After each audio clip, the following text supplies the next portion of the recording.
What's up, internet? My name's Ori. Welcome back to the channel. If you're new here, hit that subscribe button. You like this video, hit that like button, hit that notification bell. You'll never miss a video. You'll never miss a stream. Today, we're doing a recap of not only episode number 5 of Big Brother Canada, but also Digital Daily number 6. So we had Digital Daily release earlier in the day, just before the episode, kind of in the afternoon. So I figured let's kind of start with that, kind of go over it because it does still have all the stuff leading up to eviction. And there's a few like interesting things that could be factors going forward in the week. So first off with the daily, it was a good one, right? It was another one that was just very game talk heavy, very little fluff. We did start with a little bit of fluff where it was Naya and Hope. Shania, she likes to be Nene, however you want to say it. Her and Hope kind of just having a chat, talking, and they were just saying how they hope that the HOH is a solo competition. They're not even sure if Dead Last is going to still be a thing, but they're hoping not. And they were talking about how JM was really studying like all the books in the library and how he has to memorized. So that made him even more of a target because they were like, well, he's studying that. It's like, I mean, I know I'm studying, but I don't know it as well as him. And then the other thing that I thought was kind of interesting here, other than them saying they'll kind of look out for each other, was BB kept reminding them to watch their language, which is a new thing I had never seen before. Maybe they were doing it on older seasons of BBCan, like the last few years, but I don't remember it ever happening.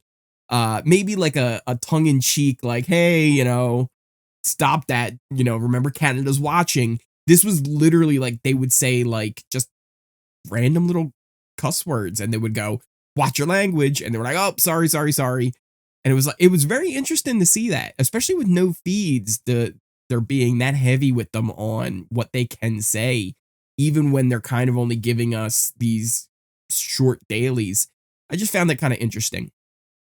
We then ended up with Anika and JM having a conversation up in the little library area. And it was kind of funny because JM was just kind of giving advice to her. It's just interesting to have somebody on the block tell somebody else what they should be doing in the game. But he does tell her, you know, some good facts, right? Like just, hey, block out people that are in your ear. Stay close to Daniel and Kuzi. You can trust them. Play your own game. Don't let them think you're a number, but don't actually be with them. And it's funny because Anika says to him, like, who do you think your biggest ally still is? And he says, Santina. What? How clueless can you be? Like, I get the idea that he thinks he maybe could even get the numbers for the vote, but to think that Santina would still be your closest ally at this point is wild. Kuzi and Dan have a little chat as well. Dan needs to kind of sit down and talk to everybody, kind of see where they stand. Kuzi says it would be tough for her to kind of separate the personal and the game, but she knows she needs to make moves and she wants to play it kind of safe and go easy, but also wants to, you know, make those moves and not play too hard. So for her, it's hard to find that balance. Other than that, there wasn't that much in the conversation as Kuzi left and Santina showed up. And it was just kind of, you know, basic chatting, kind of checking in, saying, you know, want to see what everybody's doing just in case, right? He was asking her if, you know, she's heard anything. She said, yeah, as far as I know, it's JM still, right? And he's going. We then ended up getting a convo with Zach and Vanessa, which was kind of funny, where Zach says he likes Dan. And how Dan talks about liking Vanessa, so it would be cool if the three of them have like some game talk. As somebody walked in and it was like, oh, hey, oh, never mind. We then moved on to JM having, I guess, one last pitch to Santina, who, again, doesn't have a vote. She's HOH. Like at this point, after the veto, the HOH doesn't have any power. But he goes to her and he says, listen, I feel like, you know, you had your hand forced, and even though, you know, you think maybe trust is broken, I get this as a gamer, right? Like, I understand what happened. And he says, listen, my fate is in your hands. Even though I feel betrayed, I would still want to work with you. And she says she likes him personally, but the house sees him as a threat, and she's only one person. She even kind of still sees him as a threat and doesn't think she can do anything to change the votes anyway. This was basically like, please stop, you're going home, why are you still pitching me? But JM was trying, and I give him credit for that.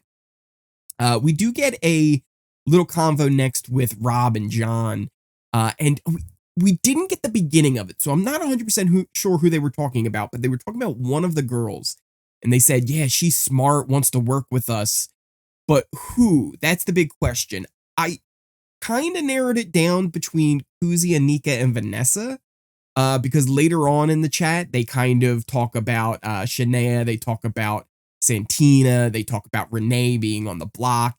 So if they also talk, I think, I don't think they would talk about Claudia. They didn't mention her in the convo, but Claudia, it just wouldn't seem like they would have been talking about her like that, because especially John, like, already knows and wants to work with her. So I don't think the two of them would have been having that conversation about her.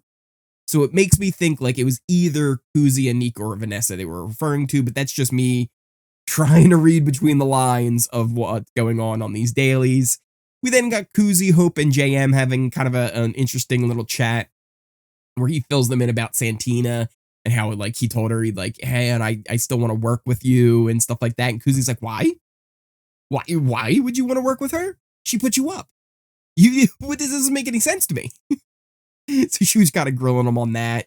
Hope says, JM needs to stay, but, I don't buy it. I just really don't buy it from Hope. I think Hope would like for JM maybe to stay, but he's not about to stick his neck out for him, right? He's not about to go and be like, yeah, I'm going to vote for you to stay, so get the other votes. No matter what, I'm voting for you. Like, that's just not what Hope would do, right? Hope's not going to force it into a tie and fingers crossed hope for the best. He knows better than that. You need to have the numbers. JM thinks he has 5 votes to stay. He thinks he has Kuzi, Hope, Anika, Daniel, and Claudia. I just don't see him having Claudia. Daniel and Hope are both like, we like it, but Anika's a no. She just is fully on board with just sending JM out. She's very much being the new puppet to Zach and the boys at the moment. And Kuzi, I think, would vote for him to stay, but again, you need to get the votes. In fact, Kuzi actually asked for permission afterwards, like, hey, like, is it okay if I vote the house if I can't get the votes? It's like, that's your clue right there, JM. Like, even she knows, if you don't have the numbers, I can't do this. And there's no way for you to get the numbers because no one's going to commit without having the number. You would need like a huge swell of people to do it, but it's not going to happen. Hope ends up leaving, and Daniel kind of joins the talk, and they keep talking about trying to find that 6th person to be part of the vote. Claudia and Dan kind of have a little convo about, JM and what has happened this week and how, like, it has to happen. Like, it just has to be him. Like, he just has to go. And they kind of talk about having that common bond between them two with Nene. Like, Claudia's close to Nene. Dan's close to Nene, so they feel good about that. She kind of asks how he's feeling. He's like, I feel good, but again, I still want to kind of touch base with everybody and just make sure. There was also, after this, a really awkward Claudia and Ty conversation. They were kind of walking the top floor, and this is maybe the most awkward showmance in all of Big Brother history. I'm just blown away by some of it. It's wild. And just the way Ty was so closed off and cold to Claudia, who is supposed to be someone he likes, it just feels weird. It's a weird vibe. And even Claudia was feeling it because she was trying to tell him, like, yeah, JM thinks he has votes to stay. I don't think he does, but he thinks he does. And Ty's just like, oh, yeah. And she even asked, she's like, are you okay? Are you cranky? Because you're acting weird. And he's like, no, everything's fine. She's like, you sure? I didn't wear a sweatshirt of anybody else and make you mad, right? I didn't use somebody's, spoon, right? I didn't, cuddle up to somebody wrong, right? Did I hold somebody's hand? What made you upset with me, Ty? Like, what happened? Tell me. She didn't say all that, but that's Ty seems like a very moody and jealous type of guy. But again, here's the problem. Maybe he's not, and maybe we're just getting these little spots where he's being that way, but maybe in general he's not. And if we had full feeds, we would have a better picture of who Ty is as a person. But what they're giving us is definitely painting him more as the villain. And this is where I just fundamentally disagree with the idea of taking the feeds away being a way to protect houseguests' mental health. Because Ty right now, he's not getting a good edit, right? So his edit is going to make people dislike him more than they normally probably would have. So it's kind of just a backwards way to look at the whole situation, and I just completely disagree with them getting rid of the feeds. After that, we ended up getting JM, Daniel, and Kuzi kind of talking about in that little library parlor area. I always get, so the parlor is the upstairs, right above the kitchen. The library is the pool room where they have the pool table. These guys were up in the parlor, kind of continuing that conversation we heard earlier.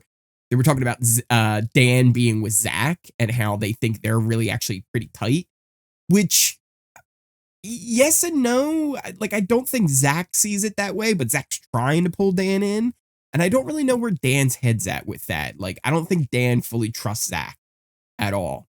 And then they're talking about maybe they can try and get John on their side, because he feels bad, and that's just not gonna work. Like, John is a good guy and probably does feel bad that he has to vote JM out, but he's not gonna just vote for JM because he feels bad. Like, you're not gonna manipulate him that way. Jonathan, as far as I can tell, is a much better gamer than that. Kuzi ends up leaving, and JM tells Daniel, like, listen, if you guys wait for them to start going after each other, you guys will be long gone by then if you wait. Like, you're done for. And Daniel's like, yeah, I know. Like, you're telling me, you've opened my eyes to a lot of things. Really, I think Daniel kind of already knew this. He had that conversation with Anika we saw on the other daily. So he's not really telling him anything new. But then it's just more talking about Santina and the boys and Zach running things, blah, blah, blah. And not much more to really go over. Daniel, again, just seems like he would love to try and keep JM, but he just knows there's no shot. There's really no shot. Renee and Ty have a convo, and again, it was just trying to see, how she's feeling, and does she think she has the numbers and everything like that. And then she kind of says, like, hey, like, if I stay, like, I can be, part of a group, right? Like, I can be, someone to work with. He kind of asked her, what she would do with her HOH, and she does like a good way of kind of skating around actually saying, because she's like, well, who I wouldn't put up would be like Nene and Claudia. I wouldn't do that. And then she's like, maybe I would just like figure it out from there, right? I'd kind of work backwards on who I wouldn't put up, and then whoever I'm left with, see how people change once I'm in power. But she's like, I can't guarantee what that would be at the moment. But that wasn't good enough for Ty. Ty was not happy with that answer, so he tries to push for more information. And he's like, so yeah, like, can I get some more names? Like, give me some more names. It was just not smooth. It was not smooth at all.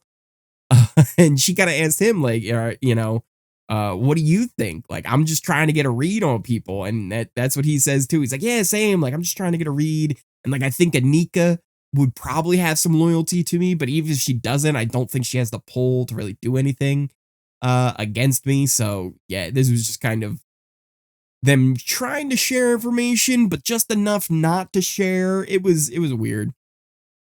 Then we get Rob and Kuzi, and this was kind of an interesting conversation. There was a lot going on. It starts in the bathroom, and they were kind of talking about, the others, and they say, do you want to meet in the other room? Let's talk in the other room. So Rob leaves, and after he leaves, Kuzi does this really funny thing where she's like, okay, Kuzi, don't get yourself in trouble. Just don't get yourself in trouble. Because I think she even realizes at this point she talks too much. I loved Kuzi preseason. I really, really did. But she talks too much.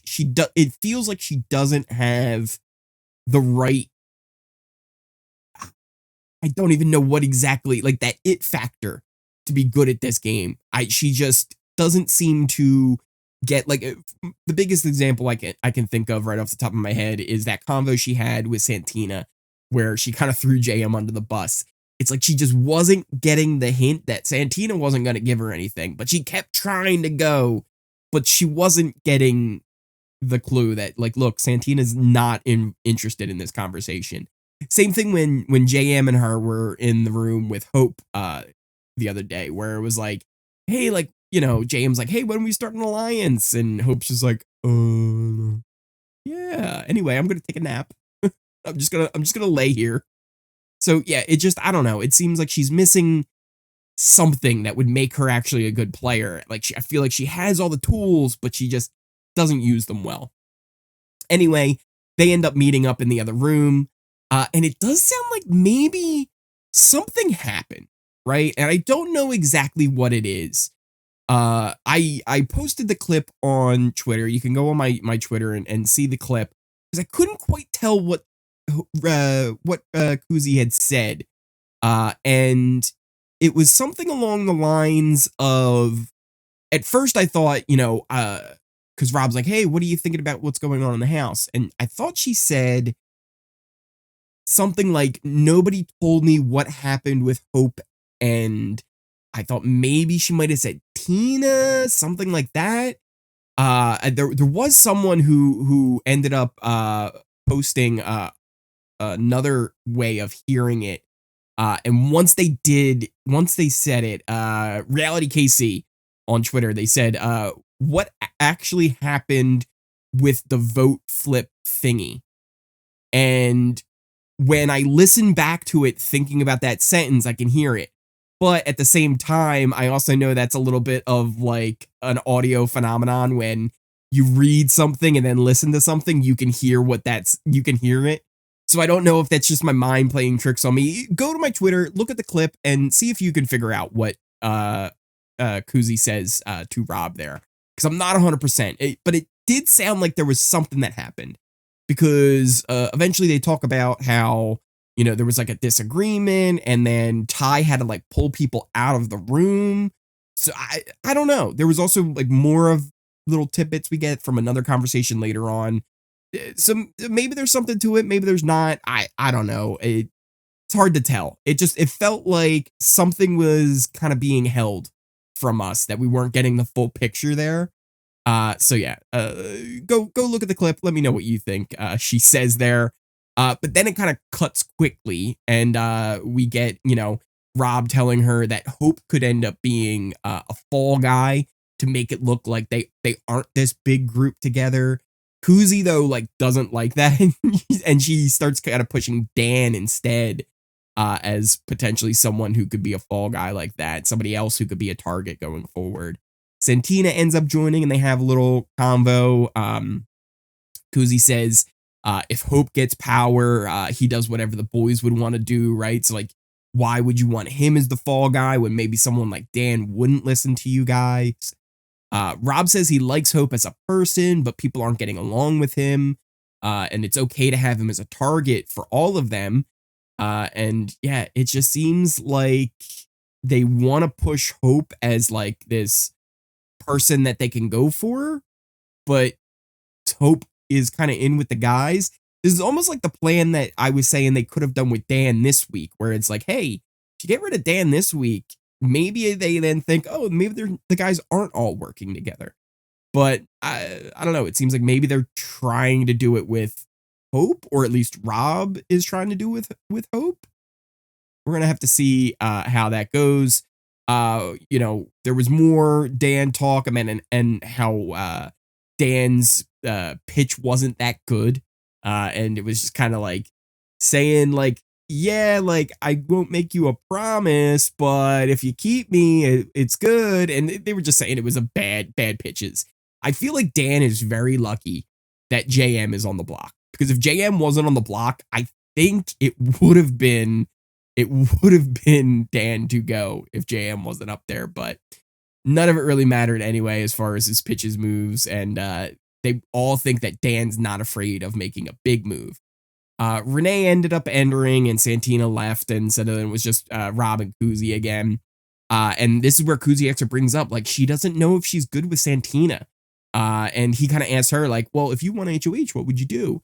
She quickly switches the conversation. This is like where you get these little spurts of Kuzi being very good at the game, but then there's other times where she's just really bad at it.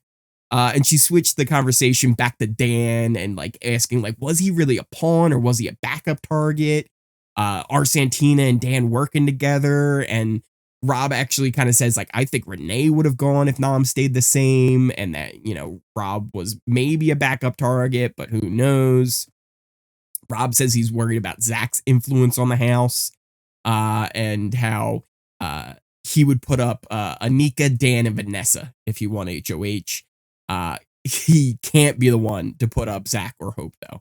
So he's kind of still laying those seeds that Zach or Hope should be targets going forward, but he personally can't do it, which is, I think, a problem for Rob, because I think if Ty or Zach ended up winning HOH, they would have no problems putting him up at this point.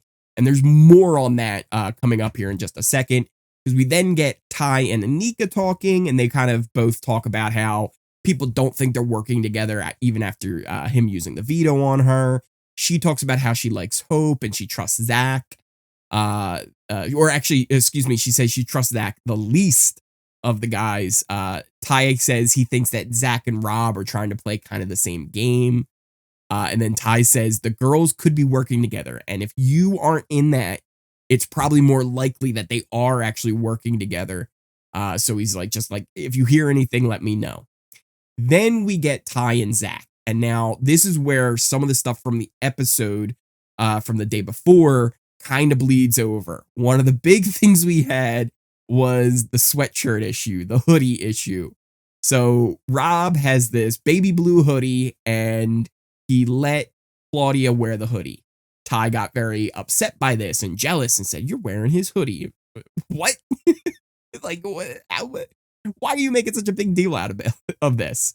Well, Ty gets upset again because apparently they were in a group and people were talking about crushes and stuff. And Rob apparently made a joke about Claudia having a crush on him, which Zach says like, oh man, that's kind of messed up because he knows that's going to upset you. Like he's doing it on purpose. And I kind of see both sides of this. I see it as Rob making just a very simple joke. But if he knew it was going to get under Ty's skin, he might just be doing it on purpose, right? Like he might have actually done it on purpose just to get under his skin. And I think maybe that's what he did, because there's something else that happens here too.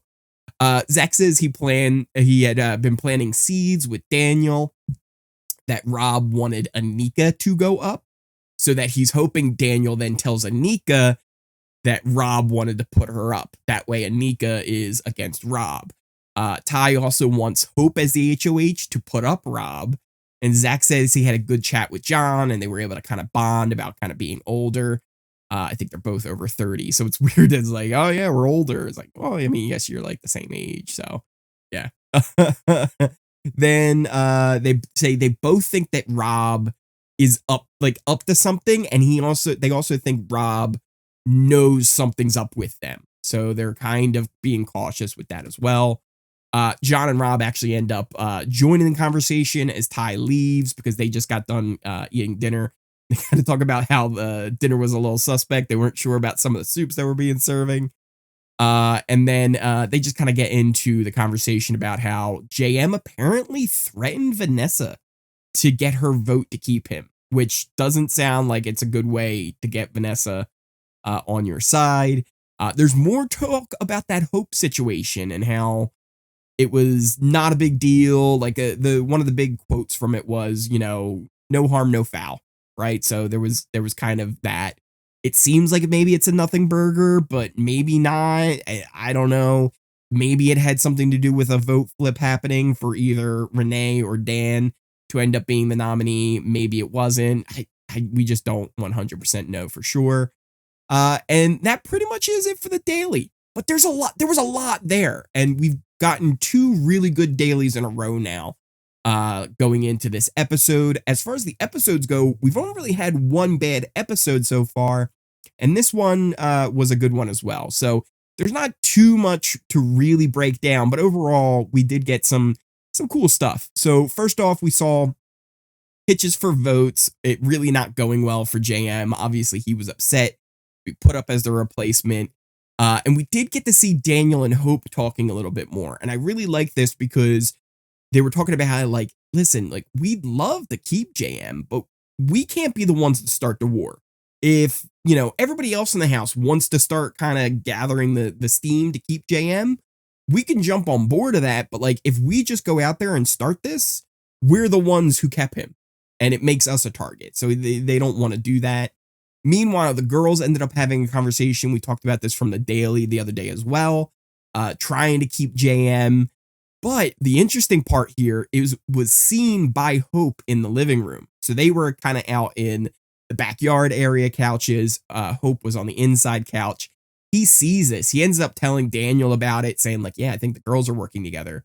But what I thought was more fascinating was this happened right before Hope went up to talk to JM and Kuzi upstairs on the Daily. He was wearing the exact same thing, and it happened right after. If they are showing us the clips and orders on the Daily, this pretty much happened right after. After he sees the girls in the backyard, he goes upstairs, talks to JM and Kuzi, and he says to them, I can really start seeing where the divide is in the house. So he really does believe the girls are working together, which is just going to push him more towards the boys and hanging out with the bros. It's going to be interesting to see how that all kind of goes. We did get the little clip of Claudia and Ty kind of lying to each other about there being a guys and a girls alliance. We also saw them kind of kissing in the snow. Again, I just think this is a showmance that's headed downhill. I just don't see this lasting very long. They are so awkward with each other. We also did get another conversation with all the girls together. This one actually included Kuzi and JM up in the HOH rooms, and they came up with like a name if they kept JM, and it was Alliance. They were called the Savage Sisters. They had like a hand movement that went with it. I don't know. I don't think it's gonna last. I think it's a name that we're probably never gonna hear again. Just saying it. I just don't think we're ever gonna hear it again. One other really cool thing before we ended up getting to the vote in the HOH competition was Santina found a clue in a book. So we've seen her on the dailies kind of going through the books, but apparently when she was doing that, she actually did find something on one of the pages. It said the unseen game. What that means, I don't know. She didn't know either. She thought about maybe ripping it out of the book, but then she decided to kind of hide it in one of the higher shelves and kind of replacing the book and like making sure she knew where it was. So we'll see what happens as more of these clues are potentially being put in the books. Maybe there's even more things to find in the books. We'll have to see how that all goes. But we ended up getting to the vote, and this was going to be obvious. It was 11-0. JM was sent out unanimously. Not even a sympathy vote at all. One interesting thing that we didn't get on the episode, but happened on like the TikTok live exit interview. We talked about the Wendy's points and whatever they are and whatever they're going to be. And apparently JM had earned them. I'm guessing you just earn these points by being the one taken on kind of the Wendy's, breakfast thing with the HOH, which again, just kind of gives the HOH a lot of power, right? Like if you're the one handing out these points, like that just means you get to pick who's going to get the, whatever twist or power this could end up being. But since he was evicted, he then had to kind of give them as an inheritance to somebody else. He had to pass them on to someone, and he chose Kuzi to send them on. Otherwise, there wasn't a lot from the exit interview at all. And then we get to the HOH, and it's a really cool concept. So first off, it's an hour-long competition where they're going to be running up and down these stairs, sliding down this big slide, kind of like when you would go to, the carnivals as a kid, and they had the sack. You would sit in like the potato sack, and you would slide down that big slide. But while you do that, there are these kind of basketball-looking nets, and you have to put balls into the net for different scores. Like there's a 5.1, but it's like real low, so you can put it right in. Then there's a 50.1 all the way up high, and it's really hard to get it in. You have to kind of throw it as you're going down. And it's going to just be constant. So the more you throw, the better, right? The more chances you get to throw the ball, the better. So I would assume the strategy with that would be kind of go for those mid-tier numbers, the 10s, the 15s, the ones you can kind of make consistently and just get a lot of reps in, right? The more reps, the better, the higher score you'll have. Whereas if you're going for the 50 every time and you're only making it, 1 out of 20 attempts, you're kind of wasting your time in that. So it'll be interesting to see how that goes. Fingers crossed, if they want to spoil us and say, hey, listen, we understand there's no feeds. They really wanted to show us love. We would get that hour-long competition in the next digital daily. I don't think it's going to happen. If it did, I would be like a kid on Christmas. It would be awesome. But I just don't think we're going to get it. But yeah, that pretty much covers the episode, the daily from yesterday, and then everything in between. We will hopefully have a daily that comes out, and we can do a breakdown on that. Don't think we're getting one this weekend. We didn't get any last weekend, so hopefully we have one more where maybe we find out who the HOH is. We might have to wait till Monday to find out who the HOH is. Or potentially even Tuesday when the episode airs. Hopefully not, because that's a long time to not have anything going on in the Big Brother sphere. But let me know, what did you guys think of the episode? What did you think of the dailies? What are you thinking of the season as a whole so far? Like I said, we've had 2 really good dailies back to back. The rest of them haven't been great.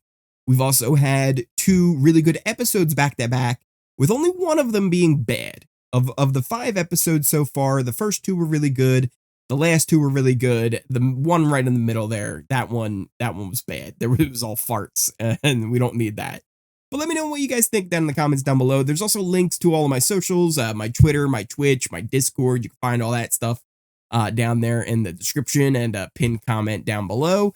Once again, also, if you are new here, hit that subscribe button. If you like this video, if you made it all the way to the end of this video, smash that like button and hit the notification bell so you never miss a video, you never miss a stream. And I just can't thank you all enough for watching, and I will see you next time.